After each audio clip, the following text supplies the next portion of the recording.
Selamat pagi, selamat berjumpa di mata kuliah pengantar teknologi informasi. Hari ini saya akan menyampaikan materi mengenai perangkat keras komputer. Materi yang saya sampaikan ini saya ambil dari buku pengantar teknologi informasi edisi revisi yang disusun oleh Abdul Qadir dan Tera Triwahyuni pada tahun 2013. Perangkat keras komputer yang pertama kita akan bahas adalah piranti masukan, yang merupakan perangkat keras komputer yang memungkinkan pemasukan data ke dalam sistem komputer. Untuk piranti masukan ini, yang pertama akan kita bahas adalah piranti masukan yang menerima data melalui pengetikan. Untuk pengetikan, yang pertama adalah keyboard, di mana keyboard merupakan piranti pemasukan data yang dapat mengubah huruf, angka, ataupun kode lain menjadi syarat listrik yang dapat diproses oleh komputer. Di sini keyboard memiliki beberapa tombol. Yang pertama adalah tombol pengetikan yang menyerupai tata letak pada mesin ketik tradisional atau sering kita sebut sebagai sistem QWERTY. Yang kedua adalah tombol angka. Tombol angka ini memiliki tata letak seperti tata letak angka pada kalkulator. Bagian ini sering juga disebut sebagai numeric keypad yang terdiri dari 17 tombol. Kemudian yang ketiga adalah tombol fungsi, terdiri dari sederetan tombol F1, F2, sampai F12 yang biasanya terletak di bagian paling atas. Kegunaan tombol fungsi ini tergantung pada aplikasi atau sistem operasi yang sedang dijalankan. Yang keempat adalah tombol kontrol, yang berguna untuk mengendalikan gerakan kursor atau layar. Kemudian, untuk piranti masukan dari pengetikan yang kedua adalah ATM, atau Automated Teller Machine, yang biasa kita sebut juga sebagai anjungan tunai mandiri. Piranti ini memungkinkan kita melakukan transaksi pengambilan uang tunai, pembayaran berbagai jenis tagihan, transfer uang, bahkan di beberapa lokasi di kota besar sudah memungkinkan untuk memesan tiket kereta api. ATM ini bekerja sebagai piranti input dan output sekaligus. Sebagai piranti input di sini, pada panel kita bisa memasukkan nomor PIN, kemudian pada bagian pembaca kartu akan bisa membaca data yang tersimpan pada kartu ATM kita. Kemudian sebagai piranti keluaran, di sini tersedia layar yang akan menampilkan informasi ataupun kode, ya, ataupun angka-angka yang kita ketikkan pada saat kita memasukkan data-data di panel inputan. Kemudian piranti masukan pengetikan yang ketiga adalah POS atau Point of Sales. Point of Sales ini biasanya digunakan pada toko-toko untuk memasukkan data pembelian. Piranti ini selain berisi tombol seperti keyboard dan angka-angka, juga dilengkapi dengan fasilitas untuk memproses kartu kredit.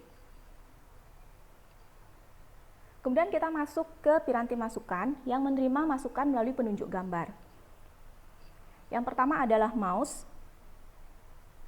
Mouse ini adalah piranti penunjuk yang digunakan untuk menunjuk data atau perintah yang ditampilkan pada layar monitor. Di sini kita lihat ada dua jenis mouse. Yang pertama adalah mouse optomekanik, ya, yaitu mouse yang mengandung bola. Jadi mouse ini akan mendeteksi gerakan tangan pemakai, kemudian diubah menjadi sinyal yang dapat dikenali oleh prosesor. Kemudian yang kedua itu adalah mouse optik. Mouse optik ini menggunakan sebuah LED merah sebagai pengganti bola mouse, di mana cahaya LED ini akan dipantulkan oleh permukaan ke sensor CMOS. Kemudian sensor ini kemudian akan mengirimkan gambaran permukaan ke digital sinyal prosesor. Selanjutnya, digital sinyal prosesor ini akan menganalisis gambaran tersebut dan menentukan jarak penggeseran mouse yang kemudian dikirimkan ke komputer. Piranti yang kedua itu adalah trackball. Trackball ini memiliki fungsi yang sama dengan mouse. Bedanya adalah jika untuk menggerakkan penunjuk mouse di layar kita memerlukan penggeseran mouse, sedangkan pada trackball dilakukan dengan memutar bola trackball dengan tangan. Trackball ini banyak diterapkan pada komputer laptop karena dapat menghemat tempat gerak. Tetapi piranti ini perlu sering dibersihkan karena lebih cepat kotor oleh minyak yang ditimbulkan oleh tangan pemakai dibandingkan oleh piranti penunjuk lainnya. Kemudian penunjuk gambar yang ketiga adalah pointing stick atau disebut juga sebagai stylus. Di sini adalah alat penunjuk yang berwujud seperti karet penghapus pada pensil yang biasanya terletak pada laptop. Untuk menggerakkan penunjuk pada layar dilakukan dengan menekan piranti ini ke arah yang kita kehendaki. Sebagian besar pointing stick ini peka terhadap tekanan. Jadi kalau kita menekannya dengan lebih keras, maka kursor akan bergerak lebih cepat. Kemudian penunjuk gambar berikutnya adalah touchpad. Touchpad ini adalah piranti penunjuk yang berupa tempat datar untuk menggeser penunjuk pada layar monitor dengan cara menggeserkan tangan di atasnya. Untuk melakukan klik pada touchpad, biasanya ada tombol yang terletak di dekatnya atau cukup dilakukan dengan mengetuk touchpad tersebut. Nah, touchpad ini banyak digunakan pada komputer jenis laptop karena tidak memerlukan tempat kerja yang luas. Untuk penunjuk gambar berikutnya, itu adalah touchscreen. Touchscreen adalah piranti penunjuk berupa monitor yang telah dibuat sangat peka sehingga memungkinkan pemakai untuk menunjuk dan menyentuh suatu gambar di layar secara langsung guna mengaktifkan suatu perintah. Layar sentuh ini biasanya terbungkus oleh plastik dan di belakangnya terdapat sinar inframerah yang tidak terlihat. Contoh penerapan touchscreen ini banyak ditemui pada penunjuk peta di bandara-bandara, kemudian pada mesin ATM, dan juga pada mesin-mesin penjualan tiket.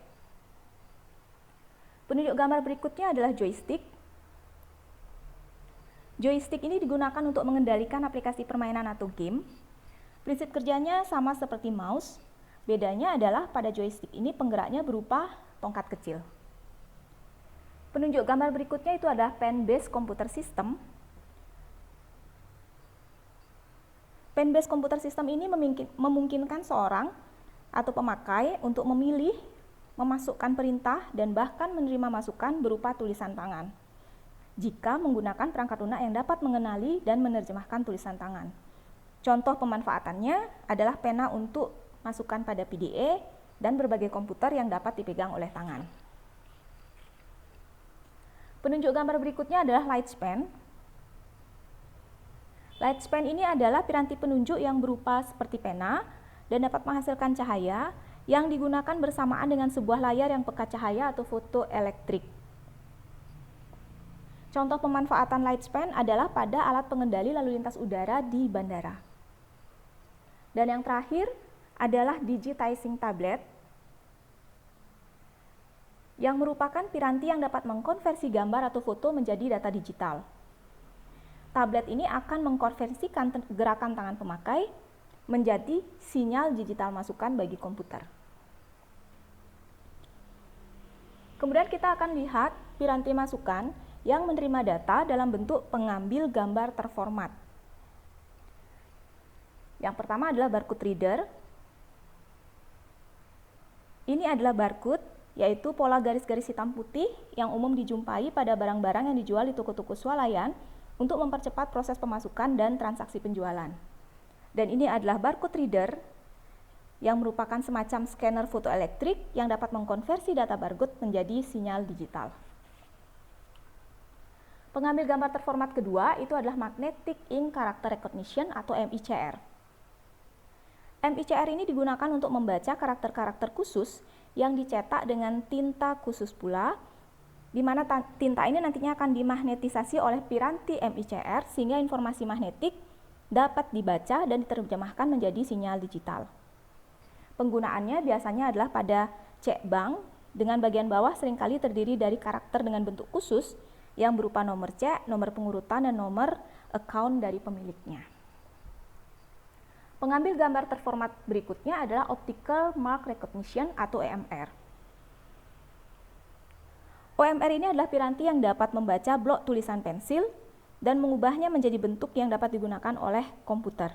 Contoh pemanfaatannya adalah pada tes-tes penerimaan mahasiswa baru. Pengambil gambar terformat yang berikutnya adalah Optical Character Recognition atau OCR. Jadi OCR ini adalah piranti yang dapat membaca teks dan mengkonversi ke dalam kode digital yang nantinya akan diproses oleh komputer. Sistem OCR ini terdiri dari perangkat keras dan perangkat lunak pemanipulasi data. Pengembangan lebih lanjut dari OCR ini adalah adanya piranti yang dapat membantu menerjemahkan teks, membantu orang-orang yang tidak dapat membaca dengan mengubah teks menjadi suara, kemudian membacakan cerita untuk anak-anak, dan juga contoh-contoh lainnya. Berikutnya kita akan bahas piranti masukan dengan pengambil gambar yang tidak terformat. Pertama yaitu image scanner, atau lebih kita kenal dengan nama scanner saja ya, yaitu piranti yang dapat mengambil data masukan berupa gambar, foto, bahkan tulisan tangan, di mana hasilnya akan diubah menjadi isyarat digital dan dapat disimpan di dalam disk dan diproses menjadi sesuatu yang dikehendaki oleh pemakai. Kemudian yang kedua adalah kamera digital. Jadi pada kamera digital ini, sebuah citra optik akan diubah menjadi sebuah replika film atau elektronik. Biasanya kamera ini menggunakan lensa untuk membuat citra dari sebuah objek. Kemudian ada pembaca retina mata. Pembaca retina mata ini berfungsi untuk membaca retina mata seseorang dan menghasilkan suatu identitas retina mata. Identitas inilah yang akan diproses oleh komputer untuk melakukan tindakan-tindakan tertentu. Dan yang keempat, ada pembaca sidik jari. Pembaca sidik jari merupakan piranti yang digunakan untuk membaca sidik jari seseorang, dan hasil pembacaannya berupa data gambar yang menyatakan bentuk sidik jari seseorang. Bahkan dengan teknologi yang lebih canggih, memungkinkan hasil pembacaan peralatan ini berupa rumus sidik jari seperti yang digunakan dalam sistem kepolisian.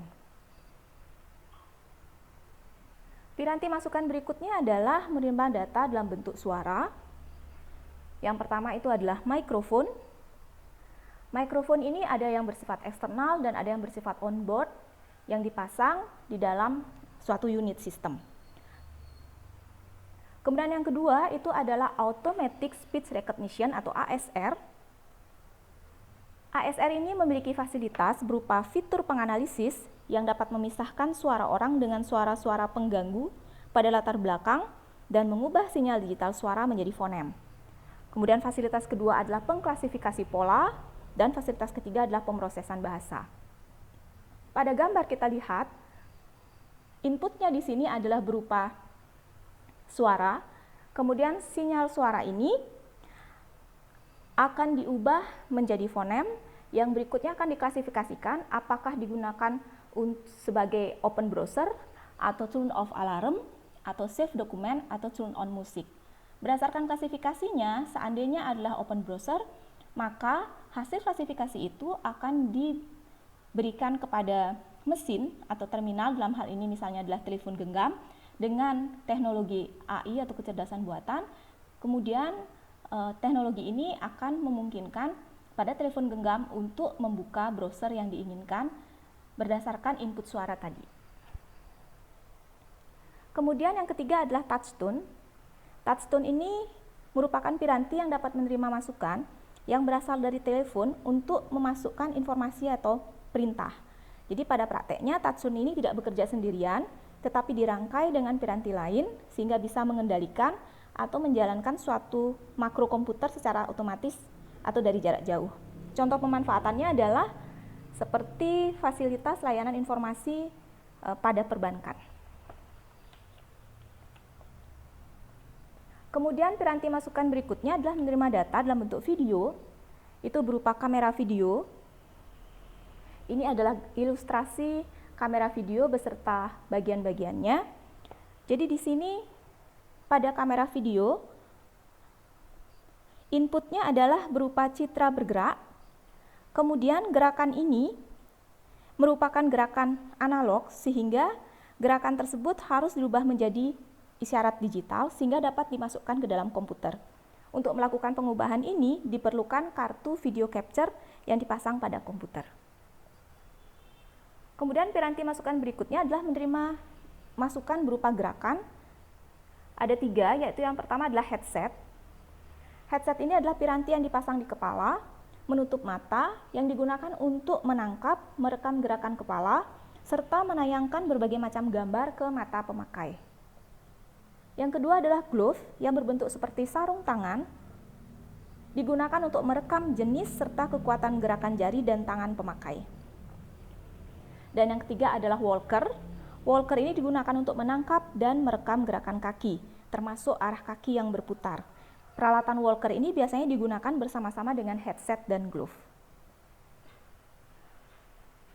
Kemudian piranti masukan berikutnya itu adalah sensor. Ini adalah contoh sensor. Jadi sensor ini adalah piranti yang dapat mengambil data langsung dari lingkungan. Data ini bisa berupa data khusus yang langsung dimasukkan ke dalam komputer. Contoh pemanfaatannya seperti pada pendeteksi gunung berapi, kemudian detektor kecepatan laju kendaraan di jalan raya, dan kalau pada contoh di sini adalah untuk memantau kehadiran orang ya, melalui sensor inframerah. Pada gambar kita lihat di sini sebagai input adalah sensor inframerah mendeteksi gerakan, kemudian mengirimkan data ini ke komputer.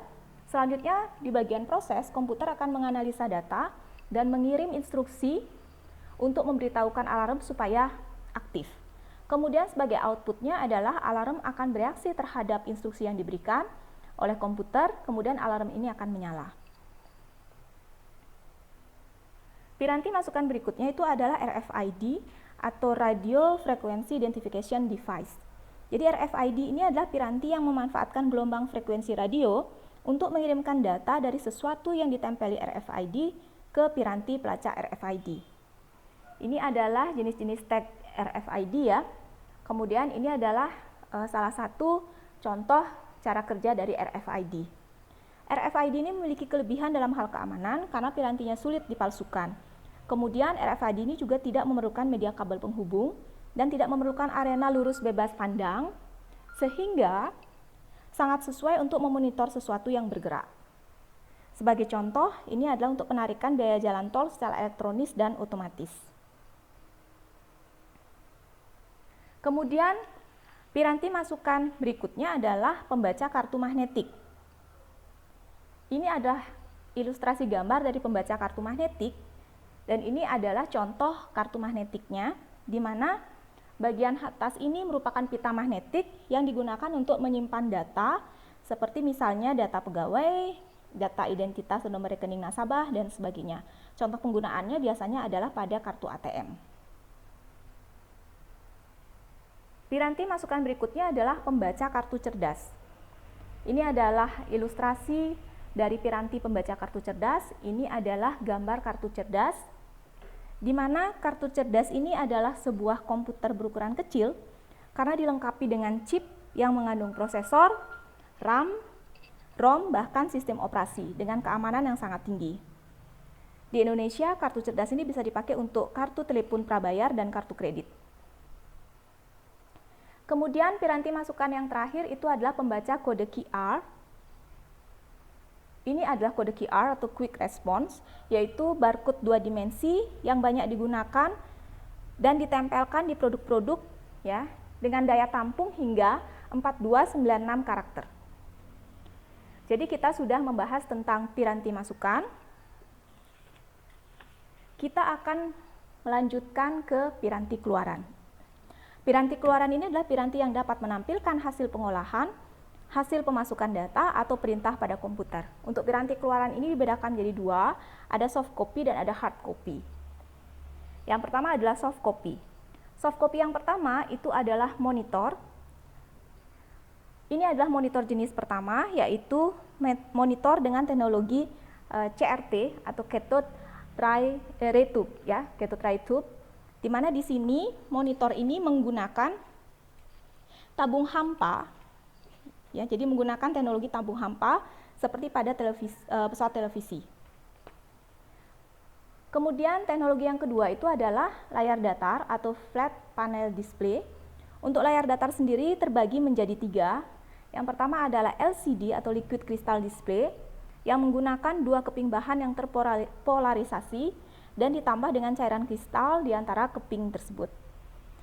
Nah, sinyal listrik yang dilewatkan melalui cairan kristal tersebut akan membuat kristal yang ada di dalamnya menjadi mencegat cahaya yang lewat, sehingga tampilan LCD jenis monokrom biasanya berupa citra berwarna biru atau gelap dengan latar belakang abu-abu muda.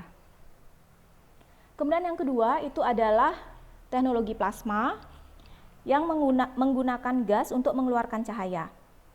Dan yang ketiga itu adalah teknologi electroluminescence, ya. Di sini dia mengandung bahan yang bercahaya ketika dialiri oleh arus listrik.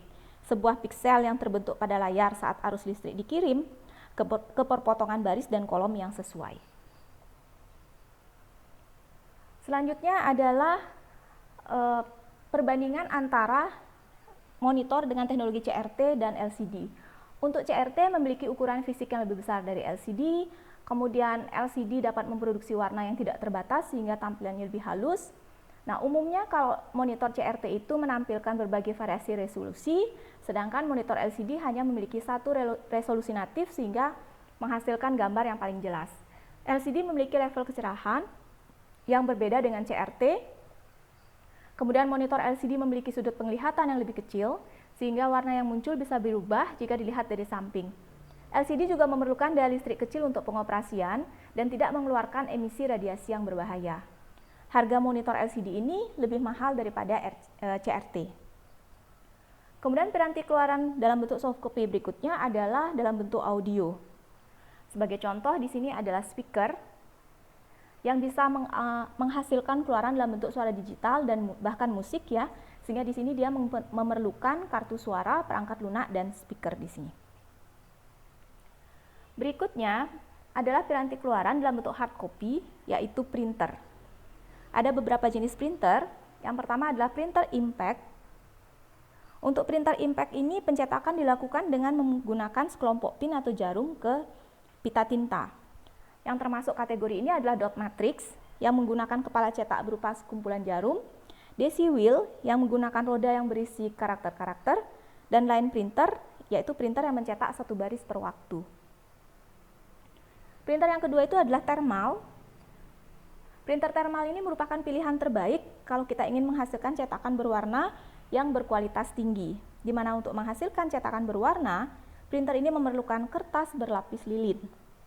Dan panas dari lilin tersebut akan membakar titik-titik pada kertas khusus. Sedangkan untuk cetakan hitam putih, printer ini tidak memerlukan kertas berlilin. Printer ini merupakan printer yang mahal dan memerlukan kertas yang mahal. Yang ketiga adalah printer inkjet.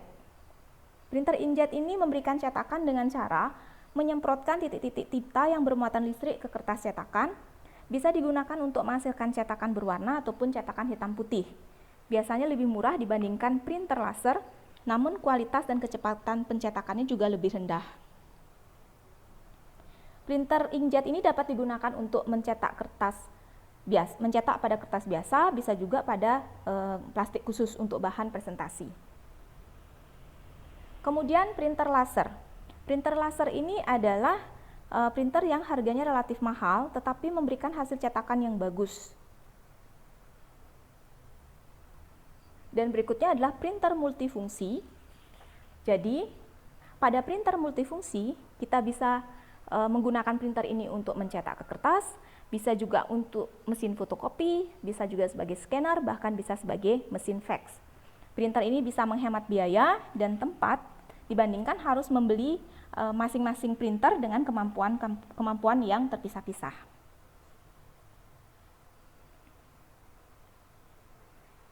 Ini adalah perbandingan antara printer laser, inkjet, dan thermal. Dari sisi keuntungan, laser ini tidak berisik, kualitasnya bagus, dapat mencetak teks dan gambar, serta memiliki kecepatan yang tinggi. Sedangkan kelemahannya adalah harganya mahal, terutama untuk mencetak berwarna dengan kecepatan 4-25 halaman per menit. Untuk inkjet, keuntungannya adalah tidak berisik, dapat mencetak teks dan gambar, relatif lebih murah dan cepat. Kelemahannya relatif lebih lambat, jumlah dot per inchinya lebih sedikit, dengan kecepatan 1-4 halaman per menit. Sedangkan untuk thermal, keuntungannya adalah tidak berisik dengan kualitas warna yang sangat tinggi, kelemahannya adalah membutuhkan kertas khusus dan printer ini lambat atau pelan. Kecepatannya adalah mencetak 4-5 halaman per menit. Piranti keluaran hard copy berikutnya adalah plotter yang bisa digunakan untuk menghasilkan grafik atau gambar dengan kualitas tinggi dan berwarna. Biasanya digunakan untuk mencetak peta, gambar-gambar arsitektur, dan ilustrasi 3 dimensi yang berukuran terlalu besar bagi printer. Jenis yang pertama adalah plotter pena. Plotter pena ini mengandung sebuah pena atau sejumlah pena warna-warni untuk menggambar pada kertas atau plastik transparan. Plotter pena ini tidak membuat keluaran yang berbentuk pola titik, tetapi keluarannya berbentuk garis kontinu. Plotter yang kedua itu adalah elektrostatik. Plotter ini diletakkan di tempat datar seperti meja, di mana kualitas dari plotter ini tidak sebagus plotter pena, tetapi kecepatannya lebih tinggi. Yang ketiga adalah plotter thermal. Plotter thermal ini menggunakan pin yang dipanasi secara elektronis, bisa digunakan untuk mencetak pada kertas, bahkan pada film buram. Kemudian ada plotter pemotong. Plotter pemotong ini biasanya digunakan untuk memotong vinil, karet, gabus, dan lain-lain. Biasanya digunakan di industri sepatu atau pakaian untuk memotong pola. Dan yang terakhir adalah plotter format lebar. Biasanya digunakan oleh perusahaan grafis untuk mencetak berwarna dalam kertas yang sangat lebar. Dan piranti keluaran yang terakhir dalam bentuk hard copy itu adalah computer output microfilm. Ini adalah ilustrasi gambarnya, di mana piranti ini menghasilkan gambar dalam gulungan mikrofilm atau microfiche yang berisi banyak halaman dalam setiap lembar. Jadi perangkat keras dalam bentuk piranti keluaran sudah kita bahas. Sekarang kita akan masuk ke perangkat keras dalam bentuk penyimpan eksternal. Penyimpan eksternal ini adalah piranti yang dapat menyimpan data secara permanen, artinya data tidak akan hilang ketika komputer dimatikan. Jenis yang pertama itu adalah pita magnetik. Jadi pita magnetik ini terbuat dari bahan magnetik yang dilapiskan pada plastik tipis seperti pita pada pita kaset. Ya, data pada pita magnetik ini dilakukan pembacaan menggunakan namanya tap head atau kepala pita yang harus menyentuh media sehingga bisa mempercepat pita ini menjadi aus. Ya. Data pada pita magnetik ini direkam secara berurutan dengan menggunakan drive yang khusus untuk masing-masing jenis. Perekaman dilakukan secara sekuensial sehingga untuk mengakses data yang kebetulan terletak di tengah, drive terpaksa harus memutar gulungan pita hingga headnya mencapai tempat dari data tersebut sehingga ini akan membutuhkan waktu yang relatif lama. Ada dua jenis, yang pertama ini adalah reel tape. Reel tape ini merupakan pita magnetik yang digulung dalam wadah berbentuk lingkaran. Kemudian jenis yang kedua itu adalah cartridge tape. Cartridge tape ini berbentuk seperti kaset video atau kaset audio.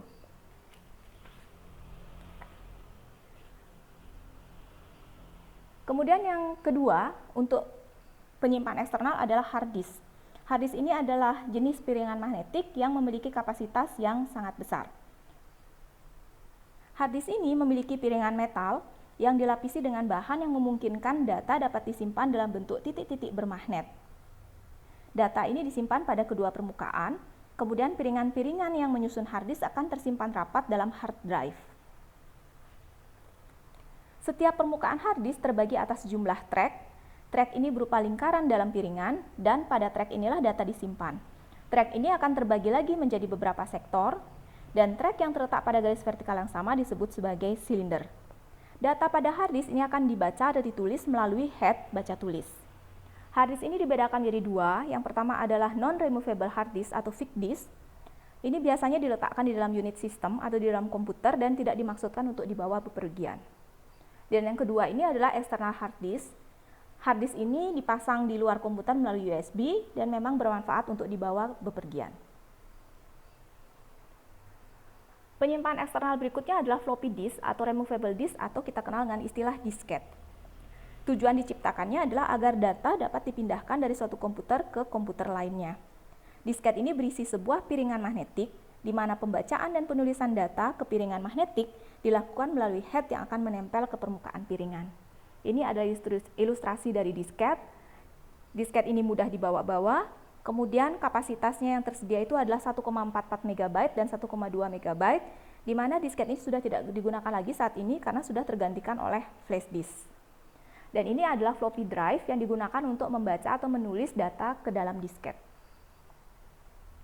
Disket ini mengandung sebuah piringan magnetik yang terbuat dari bahan plastik, di mana piringan ini akan terbagi menjadi sejumlah lingkaran yang disebut dengan track, dan track ini juga dibagi menjadi beberapa sektor. Pada sektor inilah datanya akan disimpan atau direkam. Kemudian penyimpan eksternal berikutnya itu adalah zip disk. Zip disk ini bentuknya seperti disket, dalam arti dapat dibawa-bawa, tapi memiliki kapasitas yang lebih tinggi. Zip disk ini bisa dihubungkan ke komputer melalui port printer USB atau SCSI. Kemudian kapasitasnya ada yang 250 MB untuk yang hubungan port paralel dan SCSI, dan 750 MB untuk yang hubungan ke USB. Ukurannya sedikit lebih besar dibandingkan disket dengan ketebalan 2 kali. Dan ini adalah zip drive, yaitu piranti yang digunakan untuk membaca atau menulis data ke zip disk. Penyimpan eksternal berikutnya itu adalah piringan optik. Piringan optik ini dapat menampung data hingga ratusan bahkan ribuan kali dibandingkan disket. Ada dua jenis, yang pertama yaitu compact disk.